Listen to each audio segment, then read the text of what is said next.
আমরা আলোচনা করছিলাম মানবতার মহান নেতা জনাবে মুহাম্মদ রাসূলুল্লাহ সাল্লাল্লাহু আলাইহি ওয়াসাল্লাম কিভাবে আরবে তিনি ন্যায় নীতি প্রতিষ্ঠা করেছেন, ইনসাফ প্রতিষ্ঠা করেছেন। আমরা বিরতির আগে আলোচনা করছিলাম যেই সমাজে একজন পিতা তার ঘরে যদি কন্যা সন্তান জন্ম হতো সেই সন্তানকে জীবন্ত পুঁতে ফেলতো, অর্থাৎ সমাজ কোন অবস্থায় গেলে মানুষ এই কাজটি করতে বাধ্য হয়।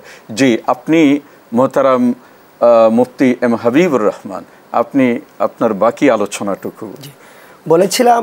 নবীজি মুহাম্মদ সাল্লাল্লাহু আলাইহি ওয়াসাল্লাম তিনি এই সমাজের মধ্যে ইনসাফ প্রতিষ্ঠা করার জন্য, অপরাধ দমনের জন্য, সুদ, ঘুষ, রাহাজানি, খুন এই সকল কিছুকে দমন করার জন্য বিশ্বনবী মুহাম্মদ সাল্লাল্লাহু আলাইহি ওয়াসাল্লাম কিশোর বয়সে হিলফুল ফুজুল নামক একটি সংগঠন গঠন করছেন, যেটি সারা পৃথিবীর মানুষের কাছে একটি উজ্জ্বলতম দৃষ্টান্ত, অনুকরণীয় দৃষ্টান্ত, যে মুহাম্মদ সাল্লাল্লাহু একটি হিলফুল ফুজুল নামক সংগঠন গঠন করছেন।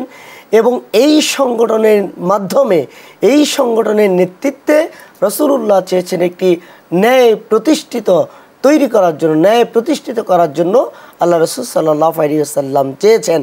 এবং তিনি যে কত চরম একটি দৃষ্টান্ত উপস্থাপন করেছেন গোটা পৃথিবীর মানুষের কাছে। রাসূল সাল্লাল্লাহু আলাইহি ওয়াসাল্লাম একটি বিচার করছিলেন, বনি মাখজুমি গোত্রের একজন মহিলা, নাম তার ফাতেমা। এই ফাতেমা একবার একটি চুরি করছেন। এই চুরির দায়ে আল্লাহ রাসূল সাল্লাল্লাহু আলাইহি ওয়াসাল্লাম বিচার করলেন, তার হাত কেটে ফেল।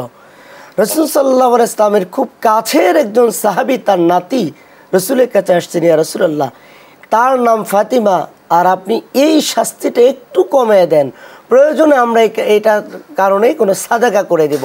রাসূল সাল্লাল্লাহু আলাইহি ওয়াসাল্লাম দায়িত্বহীন কণ্ঠে বলছেন যে যদি ওই ফাতেমা চুরি না করে আমার মেয়ে ফাতেমা নিজেও চুরি করত, আমি রাসূল নিজ হাতে তার হাত কেটে ফেলতাম। ধন্যবাদ। অর্থাৎ ইনসাফ প্রতিষ্ঠা করার জন্য তিনি বিচার কার্যের ক্ষেত্রে কোনো স্বেচ্ছাচারিতা, স্বজনপ্রীতির কোনো সুযোগ ছিল না, গ্রহণ করেন না। ধন্যবাদ।